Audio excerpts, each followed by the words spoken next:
अस्सलाम वालेकुम रहमतुल्लाहि व बरकातुहू। उम्मीद आप सब बखैर होंगे। नेपाल का जो इस वक्त सिचुएशन है बिल्कुल क्रिटिकल है। फ्लड की वजह से, सैलाब की वजह से नेपाल का मुख्तलिफ हिस्सा इफेक्टेड हो चुका है।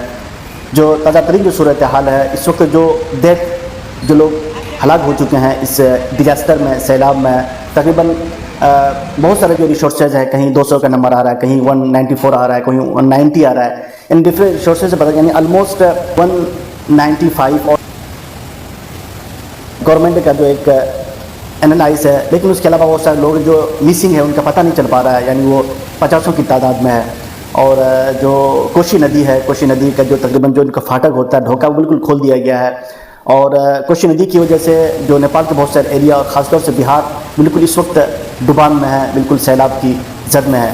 नेपाली गवर्नमेंट ने एक हंगामी मीटिंग हुई जिसमें इस सैलाब को, इस फ्लड को एक डिजास्टर डिक्लेयर कर दिया। और नेपाल आर्मी की तरफ से और डिफरेंट जो ऑर्गेनाइजेशन है उसकी तरफ से रेस्क्यू का ऑपरेशन जारी है। उम्मीद का जो मशरकी इलाका है वो तो डुबान में, लेकिन साथ साथ में काठमांडू, यानी इस वक्त इस मरतबा जो सैलाब आया वो नेपाल के तकरीबन मोस्टली हिस्से को वो इसके अपने जद में ले आया, यानी काठमांडू भी पूरा डूबा हुआ है। और इधर बागमती और करनाली का जो रिवर है वो भी बिल्कुल ओवरफ्लो हो रहा है, वहाँ भी बहुत सारे डिजास्टर्स आ रहे हैं। यानी एक तरह का, और बहुत सारे जो पहाड़ है उससे पहिरो गिरता है, यानी वहाँ से जो पहाड़ जो कट करके वहाँ के जो मिट्टियाँ होती है बिल्कुल, या दरख्तें होती है बिल्कुल नीचे आकर के बहुत सारे घरों को तबाह कर देता है जो लोग पहाड़ों में रहते हैं। यानी एक बड़ा हंगामी सूरत हाल है नेपाल में।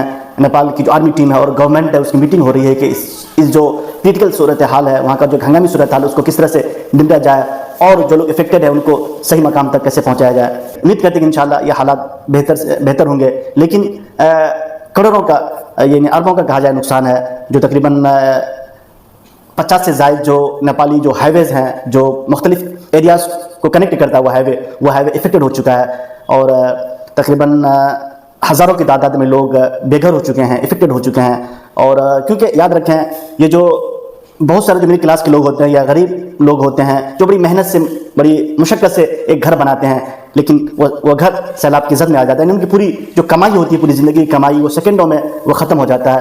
तो ये एक बड़ा डिजास्टर है। गवर्नमेंट को चाहिए कि ऐसे लोगों को सपोर्ट करें। लेकिन आमतौर पर देखा जाता है, इससे पहले भी बहुत मरतबा नेपाल में फ्लड आया या और ज़लज़ला आते हैं, बहुत सारे फंडिंग होती है, बाहर से फंड आता है, लेकिन जो इफेक्टेड लोग हैं, जो लोग परेशान ज़्यादा हैं, जिनको नुकसान हुआ है, उन तक वो अमाउंट नहीं पहुँच पाता है। तो बेहतर है कि जो ऑर्गेनाइजेशन है या बाहर के लोग जो फंडिंग करते हैं वो बाज़ाब्ता उस एरिया में जा कर के सही सूरत हाल का जायज़ा लेते हुए जो मुस्तहिक है उन तक अगर हम सहूलत पहुँचाते हैं तो ये बेहतर होगा।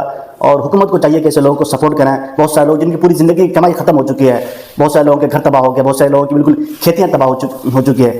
तो एक डिजास्टर है, एक दुख की घड़ी है। इंशाल्लाह ये वक्त भी गुजर जाएगा। इंशाल्लाह उम्मीद करते हैं कि हालात बेहतर से बेहतर होगा।